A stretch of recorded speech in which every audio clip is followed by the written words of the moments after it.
Hello, everyone. Welcome to The Raid, the GamerAccess.com's PC gaming podcast. I'm your host, Bronson Fiore, joined by Nicholas McCandless. What is up, everybody? The awesome... Talkie number one in the house. The awesome Tony Ta. Good evening. And the Italian stallion, John Macaluso. Mex-Italian Stallion. Alright, Mex-Italian Yeah, stallion. buddy. I'm the Italian stallion, apparently. Because I That am... sounds good to me. Alright, I'm down with that. Yeah, John, you're half Italian, right? Yeah, half Yeah. Italian, half Mexican, which is where the Mex-Italian comes from. Okay, I'm half Italian, and the other half is just like a mixture of white people, like Irish, Scottish, German. All right, hey, how you guys doing? I'm doing great. This week's actually been probably the best week I've had in probably a month and a half, 2 months, to be honest. Well, except for E3 week. E3 week was a blast. But other than E3 week, it's probably one of the best weeks I've had in a while. So good. Yeah, I'm doing pretty well myself. I just started the new job, which been going through training. I can now save everyone on the staff's life in an emergency. That is fantastic. We're gonna need that in the event the shiitakes provoke somebody. Well, So next time at E3, when we have someone who's man enough to actually eat an entire cake and their stomach explodes, Bronson can operate on them with medicine. Yeah, but it's not gonna be good if it happens to Bronson himself. Then we're in trouble. yeah, Then he I'll has just to operate opera- on himself, which will be quite entertaining to watch. Yeah, Yeah, but if we have to do just- CPR on him and he's kind of unconscious on the floor. I'm sure this Well, is going to go if Bronson so well. needs CPR, I elect Anthony. I don't know CPR. Does anyone on the staff besides me know CPR? I don't know CPR. Don? I mean, I think it's kind of important considering, well, the health. Yeah, we're gonna have a training class on this. I mean, I think I know the basics of CPR, but I wouldn't say that I would be certified to do it. I mean, like it's only like a 5-hour class. Oh, I mean, okay, yeah, then I know nothing about it then. yeah, it's mostly like Anthony saw a little diagram on the internet and said, "Oh, I can do CPR now." Well, to be honest, if someone was dying and you had to somehow boil down CPR into 3 or 5 different steps that anybody can memorize in the event that someone's dying, yeah. But like I said, I probably know the absolute basics, but I flat out am not certified to do it. it's fine. It's fine, Anthony. But anyway, video games.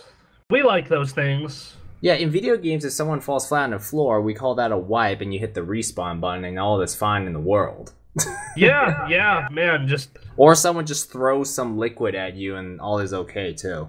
yeah, man, you run that new Hellfire Citadel, and you all die, but it's okay, because one person wasn't lazy and bothered to walk back and res everyone. So you're good. Or if you crash a $1 million car, then if you're playing Forza, you just rewind it. It never happened. If you're Michael DeSanta and you crash into a semi-high speed, fly out the windshield, and, smash into another car and die, that's okay. You'll come back to the hospital and all you've got is a couple stitches on your face. All is good. If you're a thug in Batman, you get your neck broken, even though Batman shouldn't kill, but it's obvious he is murdering these people. And if it's Mortal Kombat, it doesn't matter if your arms got lopped off. You'll be okay. You'll still be fighting. Yeah, you'll still be fine. You'll be fighting right afterwards. Yeah. Man, that was a quick downward spiral right there. This podcast was so happy and then so depressing in a matter of seconds. That's what happened when we podcast right after Shiitake. Oh my God. That's like, I don't know, that might not be the best thing to be podcasting right after the Shiitake stream, because then we're still in the Shiitake mood. The day might be moving for that, so we'll see. Anyway, PC gaming news. We'll get started. So the biggest piece of PC news is Anthony Ta knows all about it, because the new Final Fantasy XV expansion, Heavensward, came out. Anthony. Final Fantasy XIV. 14, sorry. I'm okay. Burr. Sorry, I had 8 hours today where I was learning how to give medication and what medications are Do in state you need laws. some medication, sir? Yeah, there's a reason why they licensed you to provide medicine, because eventually you're going to need to be providing your own self with medicine. Yeah, apparently, like working with intellectually disabled people, and then working with the Gamer Access. I mean, great. Yeah. What are you trying to say, dude? Dude, we already know everyone on the staff, like, at minimum needs fucking Lexapro. Like, at minimum. Why do you say that? Fucking, like, everyone on this site is fucking insane. Every single person on this site is insane. I don't want to classify myself as insane at all. I'm saying... Dude, you're shiitake. You are. If everyone on this site got a psychoanalysis right now, like a psychoanalysis test, I'm pretty sure we would all be diagnosed with something. I'm pretty sure I'd show up perfectly fine. All right. My level of awesomeness may be a little bit high and off the charts, but everything else would be... Your level of awesomeness would be low if you really think that you're perfectly alright. I'm joking, John. God! Freaking Tuesday John is back. I don't like You know what Tuesday I like John. about So Nick John when is he able to talks? make the stream on Monday. He comes on Tuesday, and I feel like I'm talking to a brick wall. It wasn't even a shot. It was pretty much me just streaming. Why do you two sound like an old married couple right now? I don't want to answer that Nick would question. definitely be the catcher, that's for sure.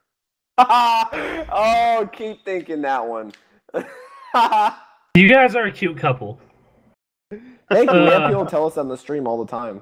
Yeah, we really do. Yeah. Ray We get invited that people to our compliment wedding. Anyway, Anthony.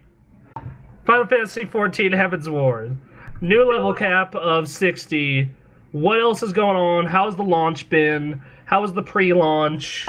What the hell is going on in this expansion? What's new in this expansion, too? So, like you said, the level cap has been raised up to 60, which is great. Another big addition is you can now fly. Woo! But actually, being able to fly through a zone isn't as bad as it was in Warcraft, because in Warcraft, what I remembered was that you had to raise up a lot of money to get a license to fly. Yeah, that was in true. Final Fantasy, whereas in Heavensward it is you walk on foot and you discover all these little ether currents. Basically, their excuse is you need to figure out how the winds around here work before you can fly. Before your chocobo can fly, you need to understand some wind. I'm Get just a trying PhD to... in wind studies. So what are the mounts? What are the flying mounts in that game? Because World of Warcraft always had really interesting flying mounts. And, like, you said a chocobo, and I'm just picturing a giant flying chocobo. I don't know. Look, video game logic, I kind of don't... It makes no sense how something with wings that itty-bitty could fly. And I heard there's probably a flying fat chocobo, which I don't even want to figure that out either. That makes me want to play that game now. You just sold me on that game, sir. Good job. Yeah, flying fat chocobo. I don't see many mounts. I mean, like, flying is new, so there's really not too much. I mean, you get your own little propeller. You get your little propeller aircraft as part of the story. You get your griffin, which I think is also part of the story. And if you hit 60 and finish the storyline, you get yourself a flying dragon, but it's not really too special because everyone gets the flying dragon, I think. Oh yeah, it's just like how in when like the Burning Crusade was the first Warcraft expansion. It was the first time the game had flying, and like if you were on the Alliance, you got a Griffin, and if you were on the Horde, you got a Wyvern or a Bat. And then like there were really awesome flying mounts eventually added later. Like if you were willing to do this long ass quest chain, you get like this Black Dragon, and if you were the luckiest person in your raid team on the server, you'd get the Phoenix, and everyone in your guild would hate you because you're the person who got the Phoenix. No, that Phoenix had a 0.3% drop rate. Like, we did the math on it, and if you were to run that raid once a week, and you didn't get lucky, and you had to play the odds, it would take you 2 years to get that mount. Yeah, but 0.3%. And that's playing it once a week? 2 You years. you can only do that raid once a week. Most raids are locked to once a week. It's insane. So like that if is exactly why I don't play those games. I just don't have the time or ability to dedicate. That's insane. Like, I know that I remember a friend of mine got that on like our 4th run, and I wanted to fucking murder him. Especially I've always had moments like that in MMOs. Like, I've been on both sides of it, where it's just like, oh, there's really awesome piece of gear that never dropped for me on my like 2nd run. That's cool. And oh, I've been farming this for months. Oh, you got that on your 3rd try? Well, I hate you now. It's like it's always two extremes. It never feels like it's in the middle. It always feels like it's on one or two extremes. You either get it really early, or it takes you ages and you hate it. No, I remember like our guild's first run through Icecrown Citadel in Wrath of the Lich King, and I think at like my first night there, I got like 6 new pieces of gear. Like, I won almost every roll, and it was all tank gear, and I was like, this is fucking awesome! And then I didn't get another piece of gear from that raid for like 2 months. Oh yeah, I got all the Dragoon stuff for this one raid, like, in a month, but that's like, okay, all I need left is boots. Never saw boots for months, and I'm just like, what kind of stupid game logic is this? There's like some secret hidden algorithm that says, congratulations, you have the boot drop rate is shit debuff that's secretly hidden in the server, so every time you run, we're gonna apply an entire debuff to the entire party where we're never gonna drop Dragoon boots ever. Well, yeah, it's look, man, it's all an RNG. It's the stupidest thing ever, but it's all locked to a fucking random number generator. So which doesn't seem that random, if I'm honest. Well, no, it's just it like seems heavily skewed because computers. Well, it's just like when you go to a fucking casino, like, you know, like let's say the drop, you know, because they have to make it so gear drops for other classes and other specs in your raid. So you have 25 people with. I'm going off Warcraft, so you have 25 people, you have 11 classes, I believe. So, and then you have 3 specs for each class. So, like, realistically, the only chance, like, the chance of you getting your gear at highest is going to be like 10%. So that, you know, like, how many pieces of gear are on an average item in Final Fantasy? Like, or how does that loot system work? The loot system. Well, there's now 2 loot systems. I haven't seen the new one yet because that's reserved for the high-end raids. Okay. The normal loot rules is basically pass, greed, need. If your class matches the gear that you're looking at, you can roll a need. If it doesn't match, but you still want to try and get it, you can roll a greed, and then there's passing it. Okay, so that's how it's like, worked for a really long time, but, you know, obviously, naturally, this creates a lot of tension when you are running with pug groups, and one person jacks all the gear even though they said they wouldn't, and then everyone hates them. Yeah, like, I'm looking at... I just pulled up a loot table for one of WoW's dungeons, or one of its raids, and it's roughly, you know, 25 to 30 pieces of gear per boss. You know, and you gotta think, okay, well, 2 to 3 of those are my class and spec. So, I mean, you have like a 1 in 16 chance. Like, you have a less than 10% chance typically. So, I mean, that's why it's so shitty. Yeah. Heavensward has like this new thing. I don't know the specifics of it. I didn't bother reading up on it because I haven't reached there yet.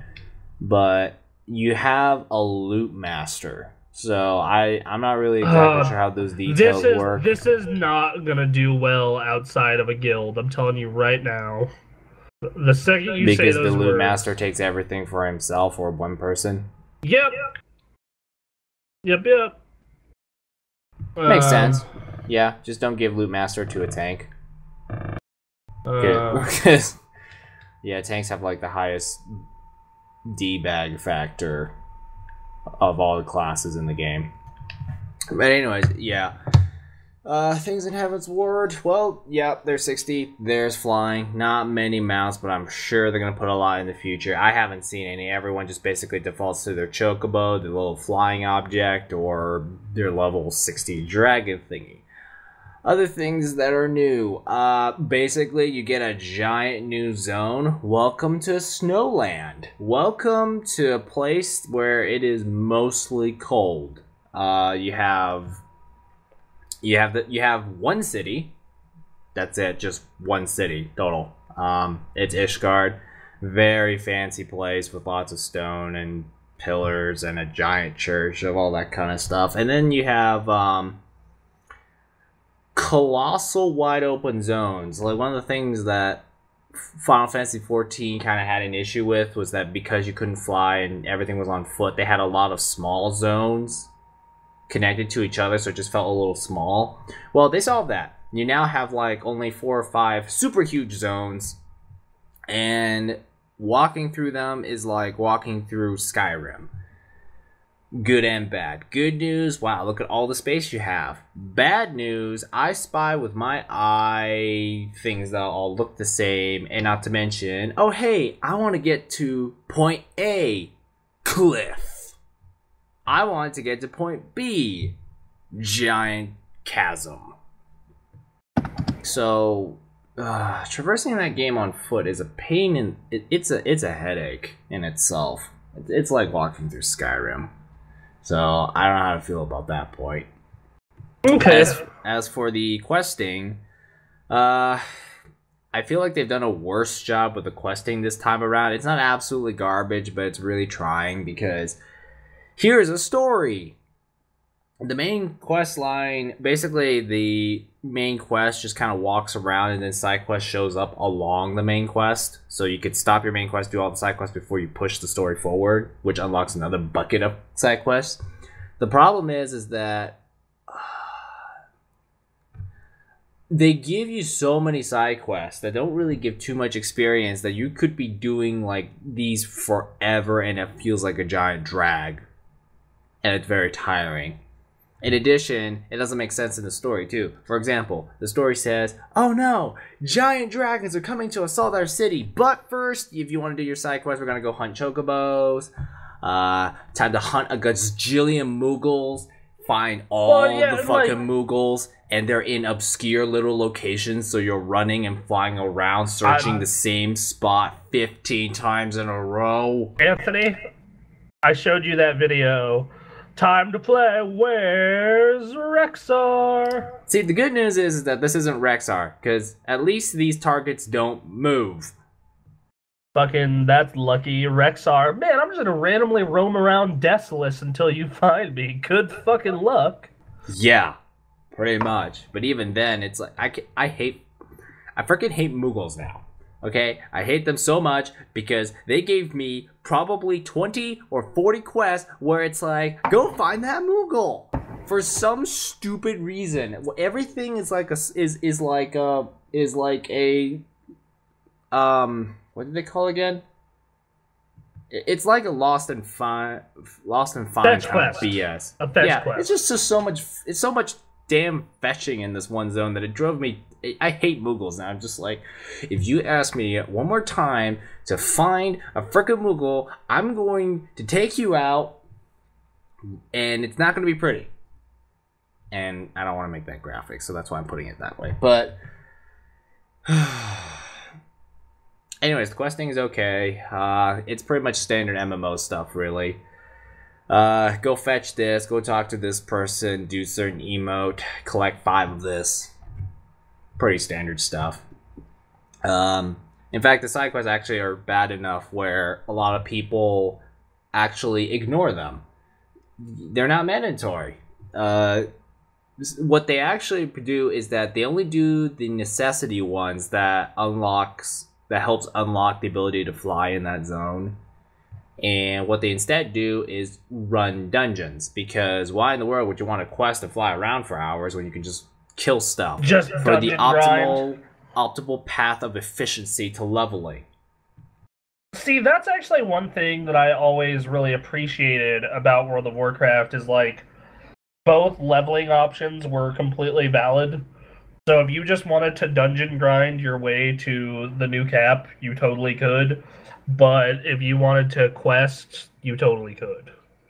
Yeah, this game gives that option too. It just kind of feels like the questing is such a drag that you would rather do the dungeon because it feels easier. And so as far as the dungeons, I'm only level 57. So I only have 4 dungeons, I think. And my opinion of them is they don't really feel as...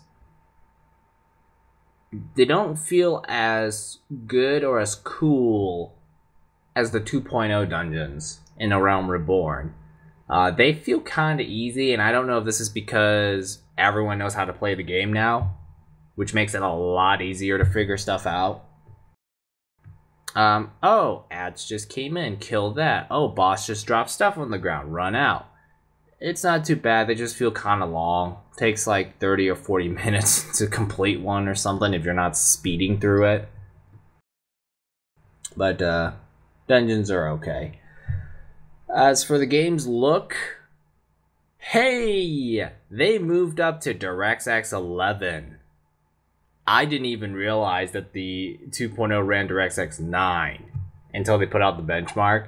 What I can say is the game looks slightly better. Animations are about the same. There's probably some lighting improvements, but it kind of pretty much looks the same as before. Except if you're on DirectX 11, your frame rate drops even further, so... Okay, my laptop can't run DirectX 11 because it just gets only 20 frames a second. Music is still absolutely spectacular. If they ever come out with a soundtrack one day for that game, I'll totally buy it. Alright, and PvP? No new PvP yet.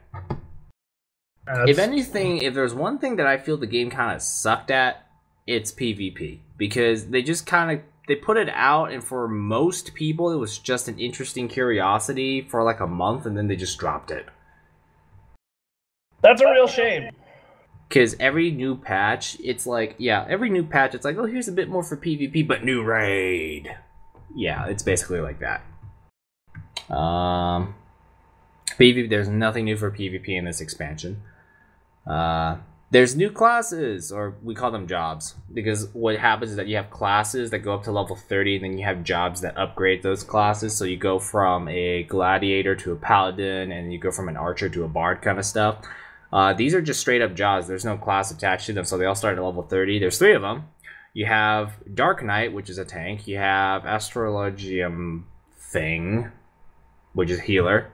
And you have Machinist, which means you can use guns.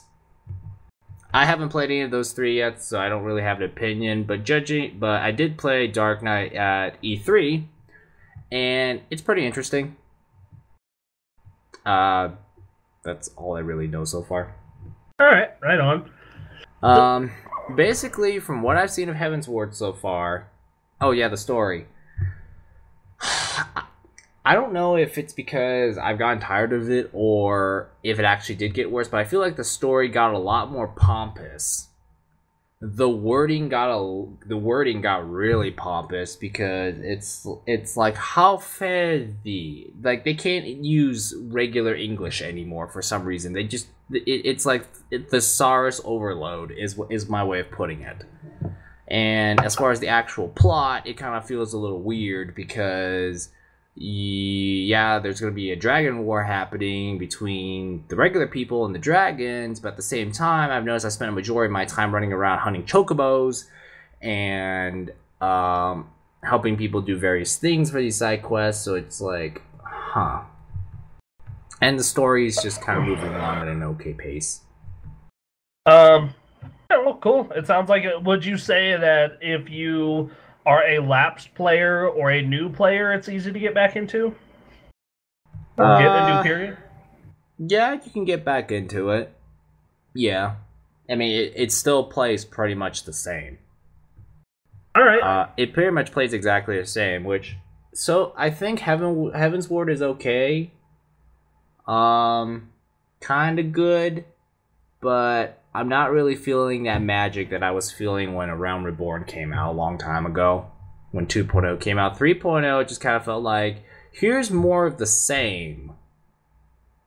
Which, I don't know if I don't know if that's good or bad yet. I kind of feel like with the gameplay pretty much playing the same, the fact that the side questing bucket is unbelievable. The zones are hard to deal with, are annoying to deal with on foot, and the story being more pompous, and the dungeons not exactly feeling too awesome or cool. I'm a little concerned. All right, But it's okay so far. There's nothing too terribly wrong with it. Seems like a safe, reliable expansion. So yeah, that's Heavensward in a really long 10-minute summary. Before I move on, is there anything for like new players, like in the case of like Warcraft when they add a new class or something like that, or a new race? There is a new race actually. What is it? It's called the Aura. They're kind of like human. How do I say it? How do I put it? They're like 80% human, 20% lizard kind of look, except they have horns. So there's that. But as far as I could tell, like, you know how Warcraft just kind of does something like, here's a way to speed level. Yeah. Because we want you guys to catch up as quickly as possible kind of stuff. And probably because of alts. Final Fantasy XIV, as far as I could tell, they don't do that. So if you're a new player, you pretty much have to start from level 1 and level up the old-fashioned way. Which could be really bad when you have to do the dungeons. Because the story runs through those dungeons. Alright. No. So, yeah. Alright, well, game looks cool. If you're a fan of Final Fantasy, I'm sure to check that out. And other big MMO news, the new World of Warcraft patch came out. Patch 6.2. And it brings a host of new features. First off, it opens up the final zone of Warlords of Draenor, the Tanan Jungle, in which the Alliance and Horde have completely retaken Draenor and are now on to attack Hellfire Citadel and strike at the heart of the Burning Legion and the Iron Horde. Story picks off where the full game left off last. The new features. First off, so I got to hop on my friend John's account, not the one on our staff, but other John. John's a popular name. And sorry. And my favorite new feature is the shipyard. What the shipyard is to attack this. So the Alliance and the Horde, in order to attack this new zone, they have to have ships. And I've told you about the garrison feature, Anthony, yes? Yes, you keep hyping up to me about how you can build your garrison and do a little bit to it every day. Well, now they've added another thing, which is the shipyard. You can have multiple ships, you can name them, you can send them on missions, they'll go get treasure for you, and to quest in the new... Yeah. Yeah, Heavensward has that feature too. Basically, you now can have an airship.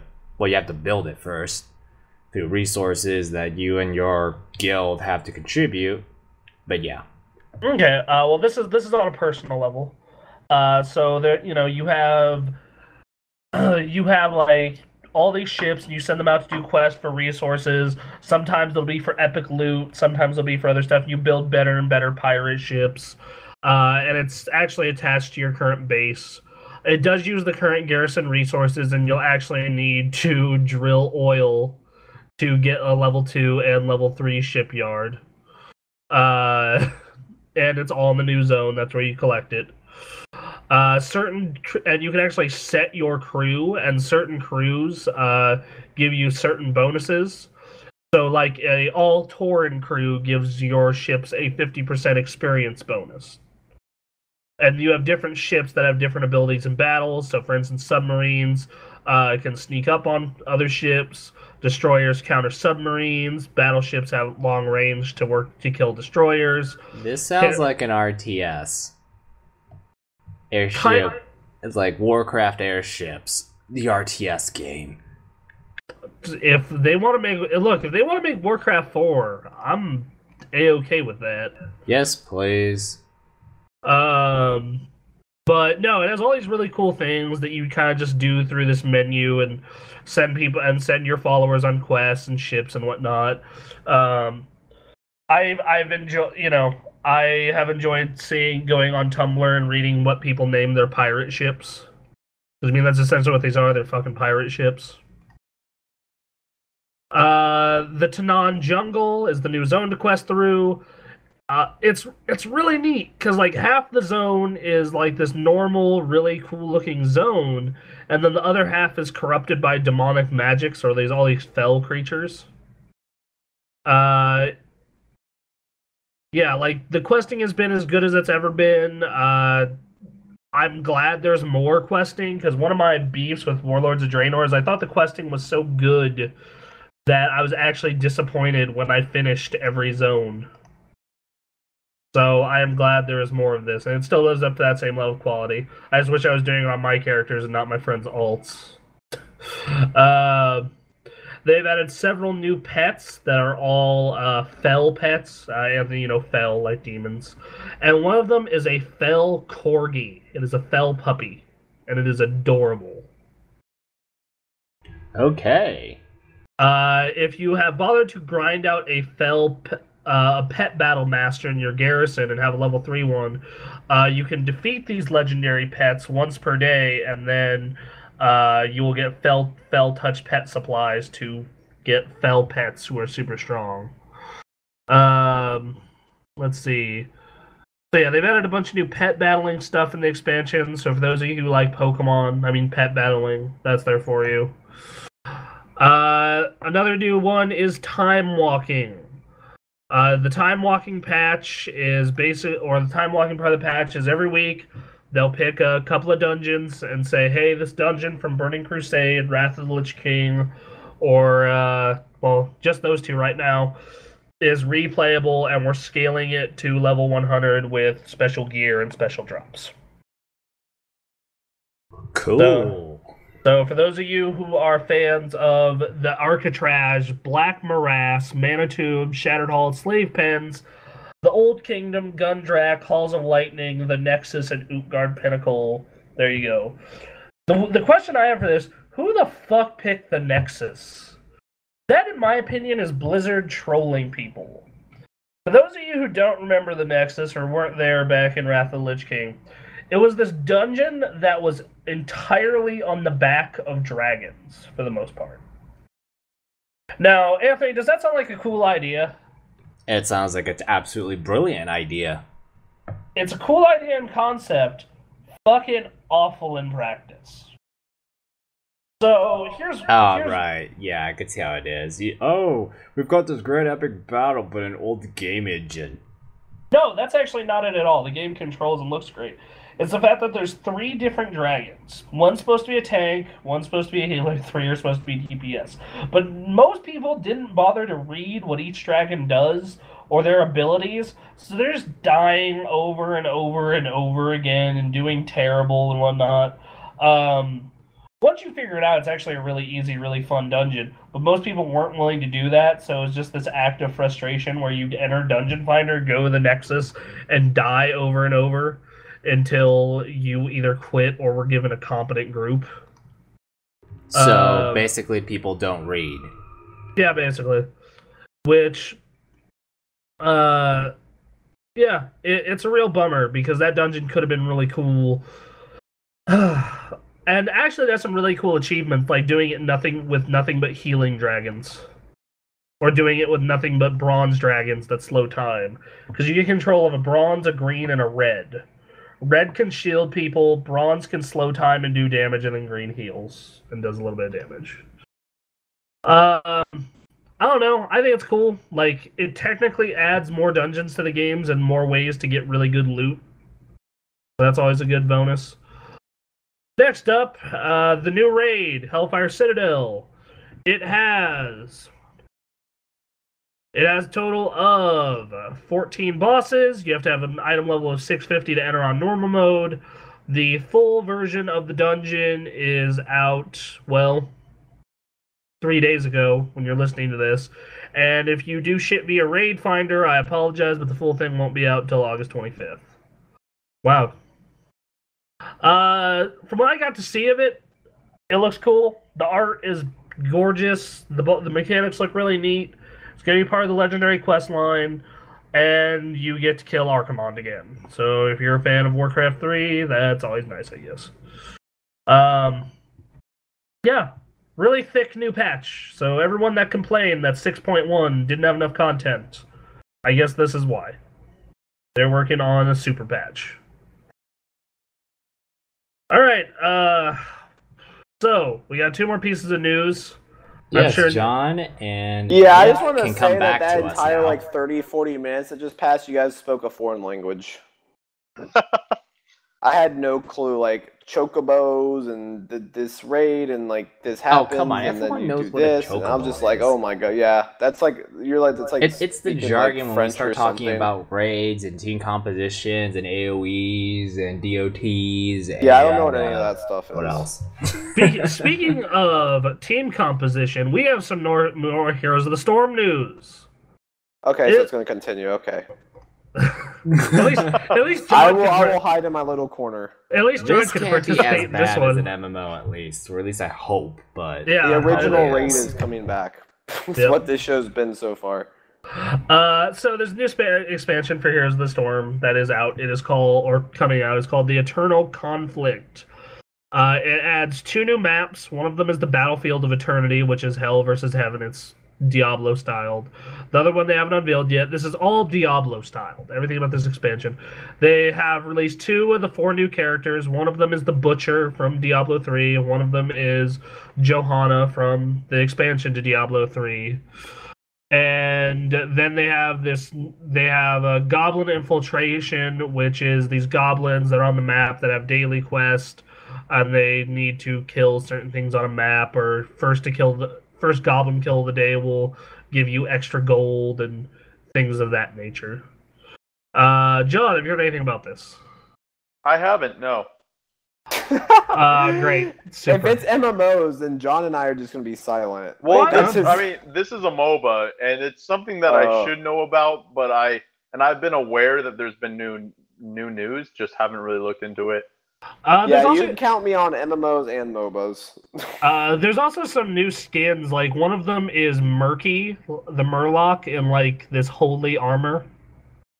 One of them one of them is the Lich King, but as a skeleton. Another one, they got a bunch of really cool ones. I don't know. It's free because the game is free.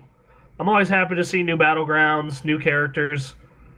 I know literally nothing about the Butcher. Apparently he's an assassin, which I find that weird considering his name and the way he fought in Diablo. But apparently he has a high damage utility. Like, he's all middle of the road except in damage, which is top. John, do you think this is going to get you to jump back into some heroes? No. No? Okay. not unless you guys are gonna actually play it. If you guys are gonna play it, yeah. Who's the hero list for? Well, we all know how Bronson is when he says that he's gonna play games. Yeah, exactly. Yeah. Sorry, especially because of my new fucking schedule. Like, any but prayer. You can't blame the new schedule on what happened 3 months ago. No, I'll agree with you on that. But I can't blame it then. But I can there was little hope then, but with this new schedule I'm supposedly getting, that just murdered the little hope there was. Yeah. Who is the hero list this week? Oh, that's not a bad list. Draenor is one of the ones this week. That's nice. Alright, well. So that's our MOBA news for Heroes of the Storm. Game continues to grow and look cool. I'm glad that the Smash Brothers of MOBAs continues to be popular and doing well. So, news that Nick and John can finally talk about. Yes, finally. So, the PC version of Batman is fucked. Yeah, they ended up pulling it. You can't buy the game. If you've already bought it or downloaded it, sure, it's not like they can remove it from your computer. But if you have not bought it for PC, you can't buy it right now. Because they pulled it and they offered refunds. So I think it was if you played it for less than 2 hours or something like that, pretty much where you realize, oh, this game's broken, then you can get a refund on the game. John, you've been playing it on PC. Have you been having any problems? Let me tell you, Nick, it is so broken and so messed up that it helped me beat the game really easily and have no problems at all. Really?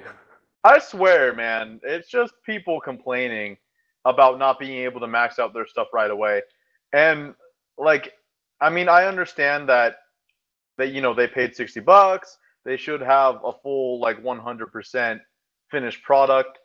And I'm actually not I can sit here and talk shit about the idiotic move of WB of not making sure that their port was 100% before launch, but I had no problems beating this game. Well, I understand that it's a lot more fun being able to max everything out. But as for yeah, I never have to worry about that. Just saying. Well, you do with this one because you max it out, it's gonna run like shit. But I had no problems with it. Like, I've beaten the game, I've beaten the main story, beaten a lot of side quests, and I had no problem at all. But I also didn't adjust the settings that much. So yeah, you've probably been playing on normal. So I've been digging around, watching videos, getting PC players' opinions because I've been on the PS4. So for me, the game runs fine because everything was locked. And I've noticed it seems that a mid-range machine like John's playing on what are probably mid to high settings are having the least amount of issues. Like Jim Sterling showed his video of it, and he did it with the frame cap and without it, and it was just fucked. Just frame rate hitches all the time, all kinds of problems. Well, that's a good thing because I have it downloaded on my computer, but I haven't played it yet, and I'm not gonna play it until I beat The Witcher 3, which who knows when that'll be? Because I'm making progress, but it's a couple hours a week, so it'll probably be the holiday season. So never. I end up beating the game, but by then the game will be fixed. So it's okay, yeah, I don't have to be in a rush. Okay, because so when I play it, it'll be completely fixed anyway.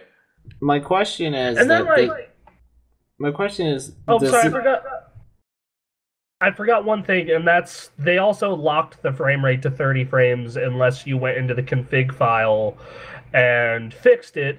And then some more news came out that they were showing supposed PC footage at 60 frames per second, but someone then played it and listened to it, and that footage was just 30 frames but sped up to look 60.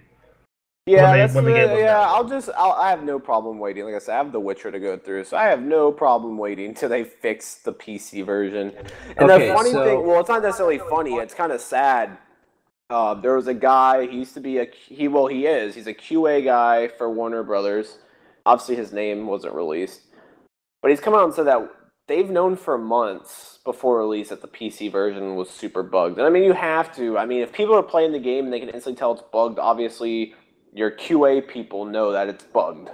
And it's just what were they thinking? So they're going to release a game that they know is broken, and they know people are going to request refunds, and you're going to have to honor it. So you're going to have all these people buying the game, and they have to go through the hassle of setting up the refund process, rather than saying, okay, well, we need to delay the PC version another month or so. Well, I can tell you what it is. It's the same reason Arkham Asylum and Arkham Origins came out bugged on PC. The only Batman game that hasn't come out bugged on PC is City.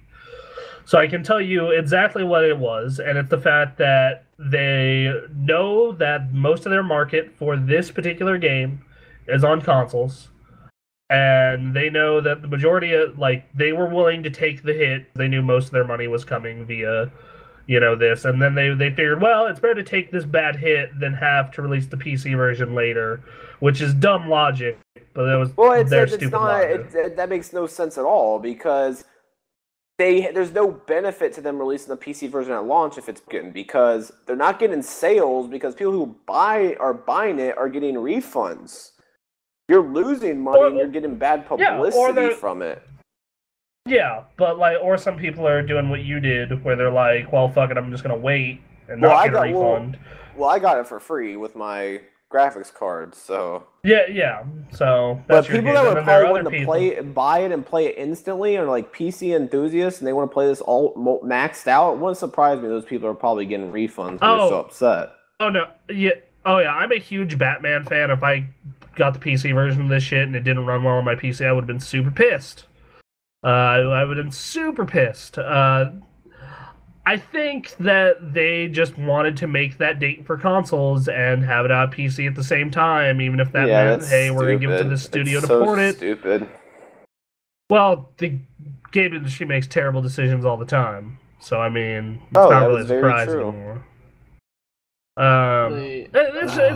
It's unfortunate because the game is awesome. Like, I haven't finished it yet. We're finishing it on the Super Senpai Brothers, but I have done most of the side stuff. And that game, it's my current game of the year, just barely ahead of Bloodborne. I've loved every minute of it, and like it just sucks that on a large majority of PCs, not all, that there are frame rate issues, there's fucking screen tearing. If you don't know how or don't want to go into the config file, it's locked at 30 frames. It has all these issues. Like, here's the thing: when a 980 Ti is the console version running at 30 or 60? It's 30. Yeah, and it runs fine. Yeah, I have not had any issues. I think I've had like 2 hitch-ups the entire time, and that's just. And I honestly think it's because my room was on fire. Yeah, so it's unfortunate. Like, it's really unfortunate that this bug problem continues. But if people keep buying it, you know, they're gonna keep doing it. Which this goes back to a thing that I was talking. Like, it's getting to the point where like I don't want to buy any AAA game at launch. Like, I'll rent them, I'll get review copies, but like unless it's a studio I absolutely trust, and that list is basically Nintendo, Rockstar, and Naughty Dog, and Platinum Games. Like, if it's not one of those 4, I'm not buying it at launch. You know, and I know it can be hard, because, like, as hardcore gamers, we're excited for certain titles, you know, like everyone here has games from studios that they're super excited for, but, I mean, I would rather not have the experience of like buying Assassin's Creed Unity, and like even if I liked that game, it was still buggy as shit and hindered my experience with it. So yeah, like, you know, I'm kind of glad that PC gamers on this like gave were hammering Steam and hammering, you know, these websites where you could give user reviews with negative press, and gave WB giant middle fingers and said, hey, we're gonna, you know, not going to take this. We want fucking refunds. Fuck you, you can't release us in that state. And that's what people need to do. You know, and I really hope that developers learn their lesson. It seems some of them have. Like, we all know the Master Chief Collection came out fucked last year. But, like, you know, they did an apology, they gave some free stuff, and like 343 has came out and said no future Halo games are going to have this problem. We're going to have a public beta test for every Halo now and make sure this shit doesn't happen again. And hopefully every developer heeds that. Like, hopefully Ubisoft does that with, what's the new Assassin's Creed called? Syndicate? Yeah. Called Syndicate, right? Yeah. Like, hopefully they do it with Syndicate. Because, like, if they don't, man, this is how the crash, like, you know, I'm not sure if you guys follow video game history, but this shit is how the crash happened in the 80s. Like, this shit is exactly how it happened, and, you know, it could happen again. I mean, look at Drive Club. That was another disaster for... Well, just keep in mind, the PlayStation Plus edition of Drive Club finally is out, if anyone cares about it anymore. Yeah, I played that, and I know it's not a PC game, but man, that has next to no content in it. Like, that is, like... We talked about it unscripted. It's like, graphics are amazing, the driving and handling is a lot of fun, but outside of the core mechanics of that game, there's so many issues with it. Well, like, I'm talking about just this PlayStation Plus edition, there's, like, next to nothing in it. Oh, really? There's, like, 12 races and, like, 10 cars that I have got to play, at least. And it's just like, what the hell? But people have been waiting all year for, man. Oh, yeah. you know, That's the game of the year right Yeah, there. Plus the Drive Club PlayStation Plus edition. that game actually was second place for Game of the Year on PS4 last year. Well, yeah, because For, there's no our other side games. Yeah, it's like infamous that like, what are we gonna do for exclusive PS4 game this year? It's like Bloodborne, The Order, and Until Dawn. It's Bloodborne and Bloodborne. It's like Well, The Well, Order that's didn't really what the happen. winner is gonna be, but it's gonna be Bloodborne, The Order, and Until Dawn. I think those Until are the only Dawn, three. or an indie title. There could be an indie title that's impressive. 2016 better be the best year in PlayStation's history Oh, because we've went 2016 2 is gonna be years like with the people the Uncharted, supposed Horizon, The Last bestseller. Guardian. There's actually a really good PS4 game coming out on Plus next month called Rocket League.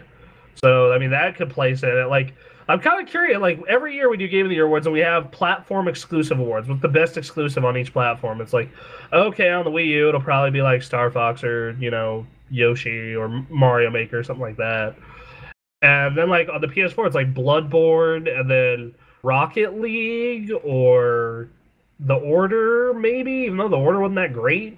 And then there's like Until Dawn, which looks interesting. I'm not sure if it's gonna be a good game. Like it's gonna be scraping the bottom of the barrel for that. But back to bugged games. I hope this is a. Yeah, and what's your thoughts? Because I've been talking since that time. Bugged games.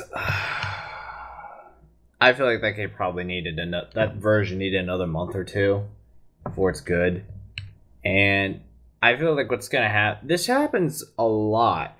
Oh no, our game is broken. Everyone's angry. Quick, create a compensation package.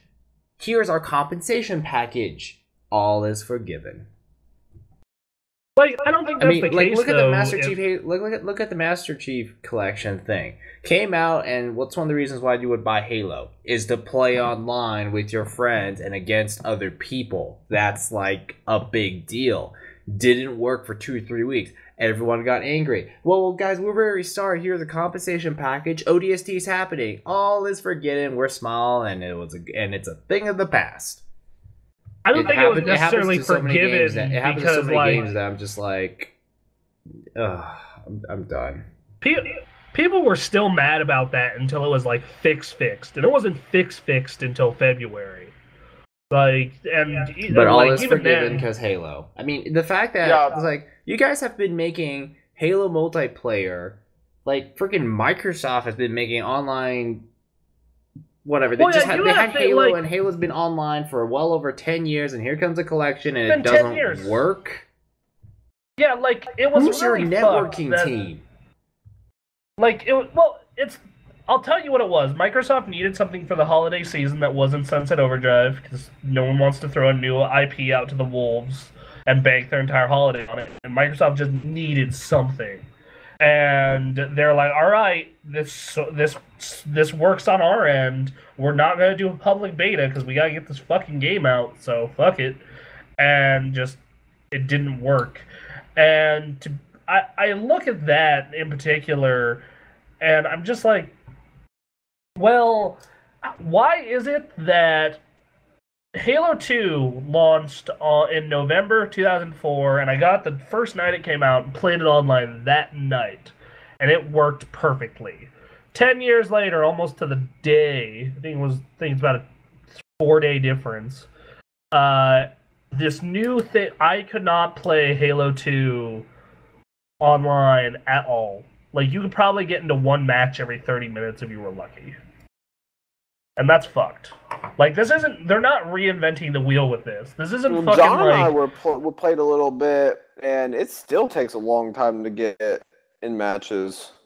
Yeah, it's not ideal now, but it's fixed, and everyone's forgotten about the problems. I've noticed that in that game, if you play it solo, matchmaking goes way faster. So that is a problem that I guess they're still addressing. But even then, though, like, it's not bad. Like, I'll play with Ray, and it'll take about 5 minutes to find a match. That's not a fucking hour. Like, that's the big difference, though. I just sit here and I just think online gaming has been huge forever, and people still haven't been able to figure it out yet. Especially like the biggest games. It's like Halo was almost inexcusable because it's like, if this is your networking team for the Master Chief Collection, should I be concerned that Halo 5 is not going to work this year when it comes out? Halo 5 is a completely different team working on it, so no. And also after this, yeah, like those are two different teams entirely. Well, if you mean completely different networking teams, okay. Yeah, entirely different teams. Like no one from Halo 5's team was working on MCC. Now MCC's team might have went over to Halo 5 when it was done, after they fixed it, so a month ago. Yeah, man, I don't know. Like this, like the market, release it now, fix it later, and all is forgiven. Just that is what bothers me. It's like. Part of it is the market, though, because people are fucking demanding yearly fucking sequels. Like, these games still sell. Like, everyone gets mad at Call of Duty and Assassin. Like, you know, the enthusiast gamer and the press like us, we get mad. It's like, fuck Call of Duty and Assassin's Creed for coming out every year. If you were a stockholder in them, you wouldn't be mad. Yeah, if you were a stockholder, millions and millions of copies every year, why stop? Or you're like, I was at I was grocery shopping the other day, and I had my Call of Duty Black Ops 3 shirt on from E3, and he's like, "Oh, dude, you got like, you like Call of Duty?" And I'm like, "Yeah, Call of Duty's alright." I was being nice with the dude who was checking out my groceries, and he's like, checking out your groceries. Like he was, the one, Come on, you know what he checking... needs. Keep your mind out of the gutter. Oh, Christ, Jesus, God. Yeah, it was bad.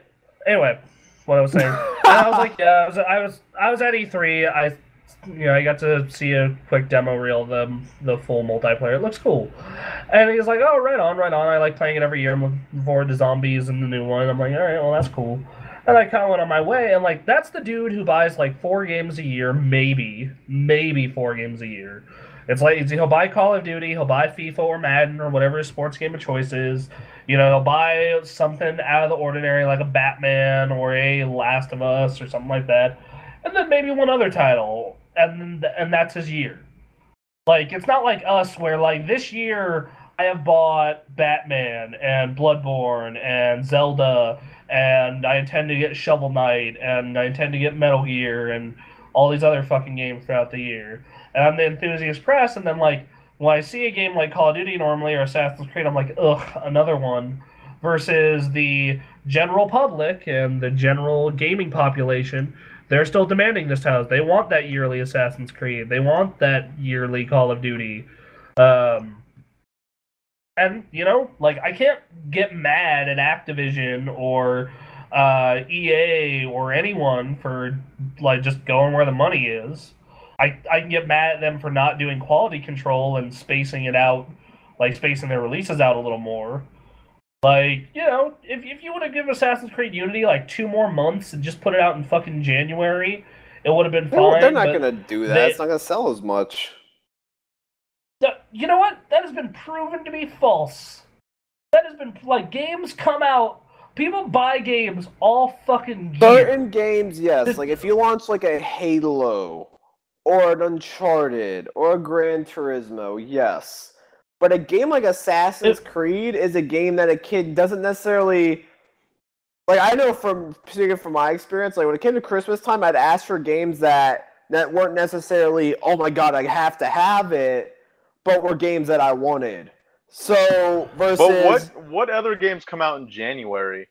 If you see an Assassin's Creed coming out in January with no other games, it's going to sell. Here's Christmas the thing money too, still. is that, no, people load up the holiday season because 60% or some number like that of your game sales always is in the holiday season. Well, that's because all games come out in the holiday season. Like, well, it's because it's the holiday season and people buy stuff to gift. Well, yeah, it's also the holiday season, and there are shit tons of games coming out, so there are more games fucking sold. You look at last year's... the holiday season, the fact that people, like, consumers purchase a huge amount of stuff in the holiday season kind of says, oh, put your game out during there as long as it isn't competing against something like Grand Theft Auto 5. or Destiny or something like that. Yeah, but yeah, like, as long as it doesn't compete against that, you will have more sales. Like, but that's okay. totally unproven because like that they'll release a game and it comes out the same week as Call of Duty and it just gets I'm sure it's smoked by been Call of proven because Duty. you don't think Activision and EA have gigantic research study groups to make sure that they don't screw up their money making? But that's not proven. Like, yeah, that you can have a lot of conjecture off of that, but like Bloodborne came out in March, nothing else was around it. It does over $1 million. It's well on its way to $2 million. Bloodborne is sold to gaming enthusiasts. It isn't exactly sold to the average consumer. Bloodborne's an awful example for gaming enthusiast stuff coming out in January, March, June, July is freaking awesome. All right, like I'm pretty sure like Heavensward. Heavensward's doing great because that's just kind of pitched towards more towards the MMO enthusiasts. It's not like a Warcraft. Whereas the Warcraft expansion, because regular consumers play, they put it more in the holiday season. I mean, to me, that would make sense. But then you look at a game like the first Bioshock. I'm not talking about Bioshock Infinite or Bioshock 2. The first Bioshock, new IP, coming out in the middle of summer, came out like the second week of August, sells millions and millions and millions of copies. That is August. People want not June. Or February. Okay. Okay, Batman just came out. I bet it sold a shit ton of money. Because anybody can relate to Batman because it's a comic. And everyone also, knows what August Batman is still summer. August is still summer, man. It's not like it's the holiday season yet. Because Batman. Look, Batman is Batman. Everyone knows what Batman is. Yeah. Here's the thing, though. First off, Assassin's Creed. We're talking about Assassin's Creed as though it's a small franchise. Assassin's Creed is huge. It's one of the top. It's easily in the top 20 selling games every year it comes out. It's huge. Like, you go into Hot Topic, and they have Assassin's Creed hoodies. Love God. Let's not talk about Assassin's Creed like it's small. And that you can release Assassin's Creed at any point in the year and it would sell. Yeah. So giving Unity 2 months. Especially because January people still have Christmas money. It's not like January's, people are broke and don't buy shit. Yeah, but kids convincing their parents to buy them stuff in January, but it's not their birthday? But why is the child playing Assassin's Creed? So that's, because, I don't know, why do kids play Call of Duty? Because bad parenting, but we'll get to that later. And here's the thing, I'm not later saying meaning you're never. Yeah, we can talk. Yeah, let's talk about that issue. I'm actually fine with kids playing M-rated games if the kid is mature enough. Most aren't, though. That's the problem, as you can tell by going into any Xbox Live Call of Duty game. No, but you look at the top 10 selling games of last year. Call of Duty would sell at any point in the year. Madden, okay, you need to put that out around football season because it's a football game. Destiny would have blown the doors off every sales record any time during the year. So would Grand Theft Auto, so would Minecraft, so would Smash, NBA basketball season. Watch Dogs, new IP. Watch Dogs came out in May. Watch Dogs came out in fucking May, and it was I the feel top 10 like selling for games. new franchises coming out during the February, March, or summer area, I feel like if you're a new franchise, that's the way to go because you don't want to be thrown into the mix. Like Bloodborne, for example. Look at Bloodborne. If Bloodborne came out this holiday season with a bunch of other games, it wouldn't have gotten near the publicity that it should have. So yeah, if you're a new franchise, absolutely, I think it's better to avoid the holiday season at all costs. I still think that the holiday season is a huge deal because there's always that question of what do you want? That's when consumer spending goes way up because you could just say, oh well, Black Friday and the holiday season does that. That's why you. It makes sense if you're releasing if you're releasing a big game, it's going to sell regardless. But selling during the holiday season, I feel like you get more of that boost effect. Like in the long run, you might sell the same amount, but launching during the holiday season, you're probably going to sell more in the quicker amont of time. Yeah, because the which is easier to the amount of spending during the holiday season it far exceeds any other time of the year. But I also feel like Alright, the here's summer another- is a great time as well because the summer kids are out of school. Here's another one. May 2nd. Mario Kart 8 came out May 2nd of last year. And it sold 4.55 million units, not including digital sales or bundles. So, and within the year, this is up to this point. That means that game is owned by almost half of Wii U owners. Like you can people want to buy games year round. Yeah, that sad is in the sad, fact actually. that that's People buy almost games that- year sad the round, fact how many but Wii U's the have sold. people buy gears year round unless you are dealing with kids where you're probably only getting games on your birthday or Christmas. Like birthday, you look Christmas, at or, the games like, lineup for maybe the Wii one U. or They have two a very games strong for- games lineup, and their sales of the console are still not good at all. yeah, that Smash over half of Wii U's. Like I think they've sold 6 million copies of Smash on Wii U, which means over half of Wii U owners own Smash. Oh man. But no, like people want to play games year round. Yeah, you need to be strategic with your release dates. Like if you're one of the biggest of the big, just fuck it, dude. Release anytime. Just you don't need to care anymore. Like Call of Duty at this point, they have 3 development teams. They have that shit down to a science.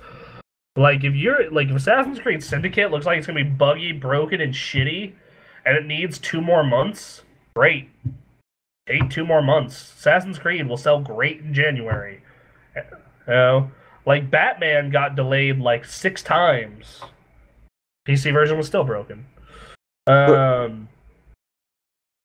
But yeah, man, like I don't get this logic that it's fucking July and don't put anything out. Like that's when I want to play it. Like that's when I was a kid or in college. That's when I wanted to play a game most because I had way more free time.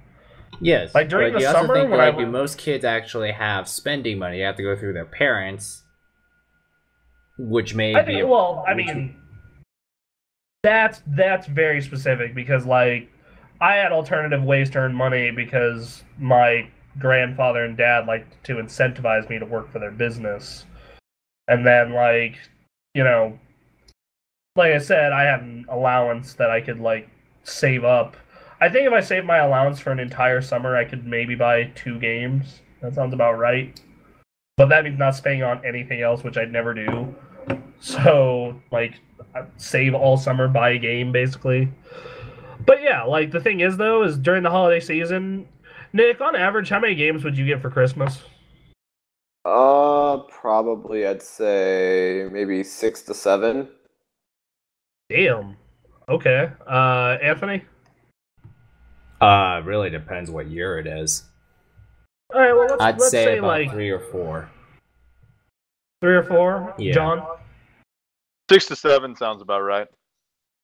All right, I clocked in around 4 to 6, depending on like the year and if they were cheap and whatnot. So, I mean, but like now, I looked back at that. I'm like, how many of those came out during the holiday season? It would vary. Like, I remember one year I got Resident Evil 5. That game came out in January. I waited all year to wait for Christmas.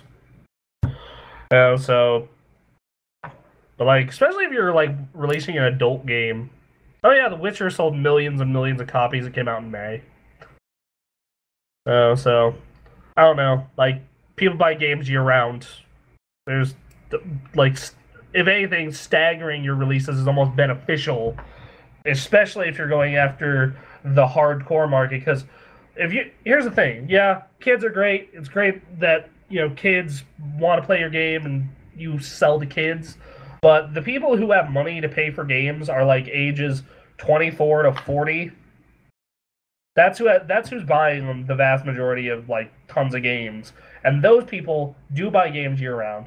They play games year round. Like, here's the thing: if we didn't have this job, let's say we don't work for the Gamer Access. We're just regular people playing games. Let's say I was back in college getting my teaching degree. Anthony, let's say you have your current job looking for an English job. Let's say no one has TGA right now. Like, you guys would all buy games year round still, right? I would, yeah. Like, Yeah. yeah, like nothing would change for me. Like, I would never, like, I probably would only have one game at a time on my gameplay account, and I'd be less relevant. Like, I probably wouldn't have bothered to play The Witcher yet, and I probably wouldn't have been as far as I am in certain games, but for the most part, I would have been relatively current. Like, I still would have bought Batman at launch, still would have bought Bloodborne at launch. I intend to buy, Halo at launch. Like, nothing changes for us, and that's who the majority of the market is. So, I don't know. This shit all changed off buggy games, didn't it? Yeah. Yeah. Okay. Stop releasing buggy shit. If you have to delay it, delay it. Yes, for the love of God, don't do it. But compensation packages. But those obviously don't work. I mean, it's true. Those obviously do not work. Like, it's almost sad how much they do not work for the majority of people. I don't know, man. I think that consumers are going to get super pissed and continue to get super pissed, and that's what's going to cause a change, because then people are like, I don't know about you guys, most of my friends go to me for their advice on games, and then when they went to me about Assassin's Creed last year, I was like, no, God, no, it's super broken. Go play this non-broken game, like, I don't know, Destiny. And I remember, like, years ago, Miyamoto had this quote. It's like, a delay is only temporary. A bad or broken game is forever. So you gotta take that into mind as a developer and as a publisher. And I get not everyone's like Nintendo, where they have unlimited money and time and can just, continue to take losses and funnel money into shit. But I don't know, man. So we got anything else to talk about? Oh wait, we do have one more piece of PC news, unless you guys got something. Tales of Symphonia, the Nintendo GameCube game that has got an HD remake for PS3, is now being ported to Steam. They also announced Tales of Zestiria is getting a special collector's edition and is coming out October 16th. And it is also coming to Steam. Anthony, you ready to review some more Tales? Anthony, you ready to review more Tales games? Sure, maybe. Tales games, yeah. I like Xillia 1. Xillia 2 was okay. I like Tales of Symphonia. That was a solid game. Yeah, it was good. Yeah, that I want to try that Vita one. Tales of what is it? Not Graces. That's the 3DS one. God, what is the name of that damn Vita one? Oh, they put a Tales game out on the Vita last year, and I'm curious about it.